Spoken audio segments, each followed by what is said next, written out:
ব্ৰহ্মপুত্ৰ বুকুত জুবিনৰ চিতাভস্ম বিসৰ্জন প্ৰশাসনৰ দ্বিতীয়বাৰৰ বাবে বৃহস্পতিবাৰে দিনৰ প্ৰায় 1:30 মানত ঢেকত উপস্থিত হৈ জুবিন গাৰ্গৰ চিতাভস্ম বিসৰ্জন জিলা প্ৰশাসনৰ নগৰ কলঙত প্ৰথমে বিসৰ্জন দিয়া হৈছে প্ৰিয় শিল্পীগৰাকীৰ চিতাভস্ম পুষ্পসজ্জিত নাৱেৰে কলঙত বিসৰ্জন জুবিন গাৰ্গৰ চিতাভস্ম তাৰ পাছতেই ঢেকত উপস্থিত হৈ ব্ৰহ্মপুত্ৰৰ বুকুত বিসৰ্জন দিয়া হয় জুবিন গাৰ্গৰ চিতাভস্মৰ উপস্থিত বিধায়ক ৰূপক শৰ্মা জিলা আয়ুক্ত দেৱাশিষ শৰ্মা আৰক্ষী অধীক্ষক স্বপ্ননীল ডেকাৰ লগতে উপস্থিত থাকে স্থানীয় একাংশ লোক।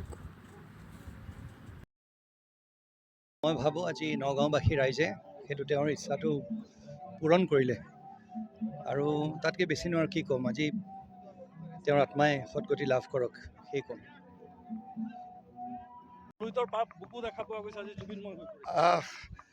এটাই মনটো ভাল লাগিছে, যদিও খুব দুখত আছে, সকলোবিলাকৰ লগতে আমিও দুখত আছোঁ, কিন্তু তেওঁৰ ইচ্ছা আছিলে লুইতৰ বুকুত তেওঁ উটুৱাই দিয়াৰ কথা কৈছিলে, কিন্তু আজি তেওঁ অন্তত চিতাভস্ম আমি লুইতৰ বুকুত জিলা আয়ুক্ত নগাঁৱৰ আৰক্ষী অধীক্ষক সকলোৱে মিলি পেলাই আজি ইয়াত আমি এতিয়া বিসৰ্জন দিলোঁ। কলঙত প্ৰথমতে দিছিলোঁ, কলঙৰ বুকুত, তাৰপিছত লুইতৰ বুকুত। গতিকে মনটো অলপ হ'লেও ভাল লাগিছে যে অলপ ক'ৰবাত নহয় ক'ৰবাত অলপ চাগে আমি তেওঁৰ ইচ্ছা চাগে পূৰণ কৰিব পাৰিছোঁ।